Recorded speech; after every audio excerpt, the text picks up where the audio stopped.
Class 9 থেকে 10-এ উঠতে উঠতেই বিয়ে হয়ে যায় আমার। আর বিয়ের 6 মাসের মাথায় বেবি কনসিভ করি। মেয়েরা যখন প্রেগনেন্ট থাকে মেয়েদের কত কিছু খেতে মন চায়। আর আমি যখন আমার স্বামীকে বলতাম, সে বলতো, তোমার বাবা মার আছে, তাদের থেকে চাও, আমার কাছে কেন চাও? প্রথম প্রথম ভাবতাম হয়তোবা তার ইনকাম নেই বলে সে আমাকে এভাবে বলছে।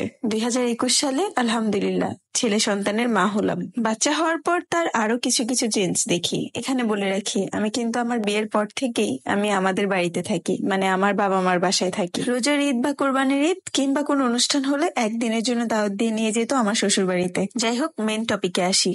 ছেলে হওয়ার পর থেকে সে আমাকে বা আমার ছেলেকে কোনোভাবেই সময় দিত না, খুব ইগনোর করত। আমার বাবার বাড়িতেও আসতো না আমাদেরকে দেখতে, ফোন দিলেও ফোন ধরতো না। এরই মাঝে তারা আমাকে ফোন দিয়ে বলল আমার বাবা মাকে বোঝাতে সে বিদেশে যাবে, তাকে যেন বিদেশে যাওয়ার টাকা পয়সা দেই। প্রথমে আমি রাজি হইনি, আমি বিষয়টা মানতেই পারছিলাম না যে সে বিদেশে যাবে, আমার বাবা কেন টাকা দিবে। তখন আমাকে এটা সেটা বুঝিয়ে ব্রেন ওয়াশ করলো। তারপরে বলল আমি যেন আমার বাবা মার কাছ থেকে 8 লাখ টাকা এনে দিই। আর এইদিকে সে আমার বাবা মার সাথে ভালোভাবে দুইটা কথাও বলে না, অথচ এইদিকে আমার বাবার টাকা দিয়ে সে তুর্কি পাড়ি দিল। কিছু মানুষের কাছে শুনি সে ইতালি যাবে, আবার কিছু মানুষের কাছে শুনি সে স্পেন যাবে। আসলে সত্যি কোনটা সেটাই বুঝতে পারছিলাম না। এক একজনের এক এক রকম কথা শুনে সেদিন প্রচুর কান্না করি এবং মনটা খুব খারাপ ছিল। ছেলের দিকে তাকিয়ে ভাবলাম যে না থাক, একটু ভালো করে কথা বলি তার সাথে। সেদিন ফোনে তার সাথে অনেক সুন্দর করে কথা বললাম, অথচ খুব কান্না করছিলাম আমি, কারণ আমার মনটা অনেক খারাপ ছিল।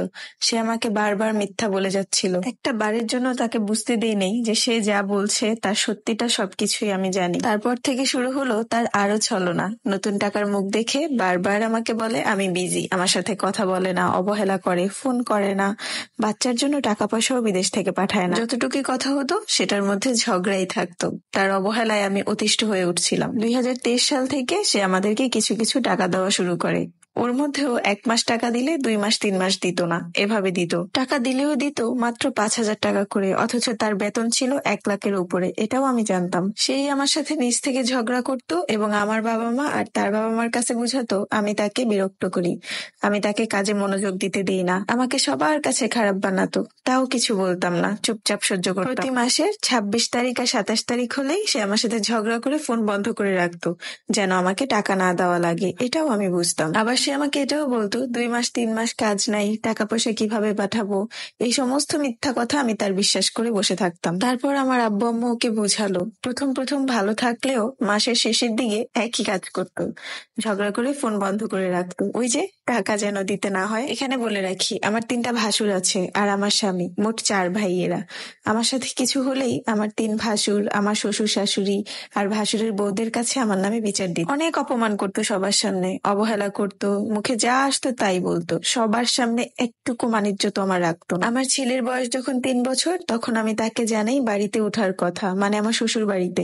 সে আমাকে বলে আমার কোনো বাড়ি ঘর নাই, আমি কোনো সন্তান চাই নেই, আমার বাচ্চা কাচ্চা পছন্দ না, তুমি কেন নিছো? বলার পর আমি অনেক কান্না করি, আমার বাবা মার কাছে বলি, আমার বাবা মা তাকে অনেক বুঝায়, তারপরও সে বুঝে না। একটা সময় সবকিছু সহ্যের বাইরে চলে যায়, আমি আর নিতে পারছিলাম না। আমি ফেসবুক চালাতাম, কখনো কারো মেসেজের অ্যান্সার করতাম না, কিন্তু তার অবহেলায় আমি একটা ছেলের সাথে কথা বলা শুরু করি। আর ওই ছেলেটাও ছিল ছলনাময়ী। তার সাথে কথা বলে রিলেশনে যাওয়ার কারণে সে আমাকে ব্ল্যাকমেল করে করে আমার কাছ থেকে টাকা নিত। আসলে সত্যি কথা বলতে বিবাহিত মেয়েদের কখনোই অবিবাহিত ছেলেরা সত্যিকারই ভালোবাসে না, আসে হয়তো বা টাকার লোভে কিংবা দেহের লোভে।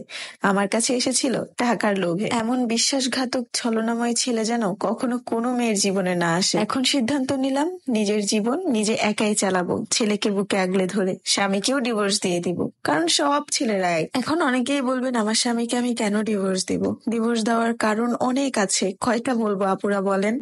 আমার মা আমাকে 5 কাঠা জায়গা লিখে দিয়েছিল, আমার সর্বস্ব তো আমার স্বামী নিয়েই গেছে। আমার বিয়ের পর থেকে এখন পর্যন্ত 5,000 বার বলে ফেলছে যেন আমি আমার জায়গাটা বিক্রি করে ফেলি। আমার একটা বড় বোন আছে, সে নাকি আমার জায়গা বিক্রি করে খেয়ে ফেলবে। আমি তখনই বুঝতে পারি যে আমার বোনের সাথে আমার সম্পর্কে ফাটল ধরাতে চাচ্ছে সে। সে তো আমাকে ছেড়ে দিবেই আমার সর্বস্ব নিয়ে, তারপর আমাকে কাঙাল বানিয়ে ছাড়বে। কিন্তু এই কাজ আমি ভুলেও কখনো করব না, না তো বিয়ের প্রথম থেকে শুনেছি, না পরে করব। এখন ভাবলাম যে এই মানুষটা আমার থেকে টাকা, গহনা, জায়গা সবকিছু নিতে চায়, কিন্তু আমাকে একটু ভালোবাসা দিতে চায় না। তার জন্য আমি আমার জীবনে একটা ভুলও করে ফেললাম।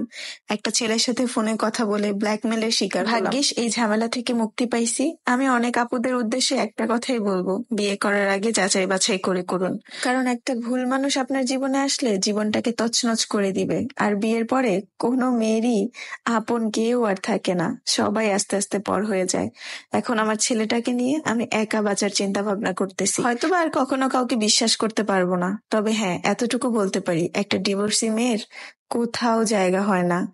কেউ ভালোভাবে একটু সুন্দর করে কথাও বলে না, সবাই স্বার্থের জন্যই কাছে আসে। এখন নিজের জন্য বাঁচবো, স্বামীকে ডিভোর্স দিয়ে দিব, কারণ এমন স্বামী আমার জীবনে না থাকলেও চলবে। আর নিজের ছেলেকে নিয়ে নিজের মতো বাঁচবো। আপুরা, এই গল্পটা তোমাদেরকে শোনানোর মানে একটাই, কারণ যে আপুটা আমাকে গল্পটা পাঠাইছে, আপুটার গল্পের মধ্যে অনেক কষ্ট ছিল। তোমরা কখনো এমন কোনো ভুল করো না, নিজের লাইফ পার্টনার চুজ করার আগে 1000 বার যাচাই বাছাই করে করবা, কেমন?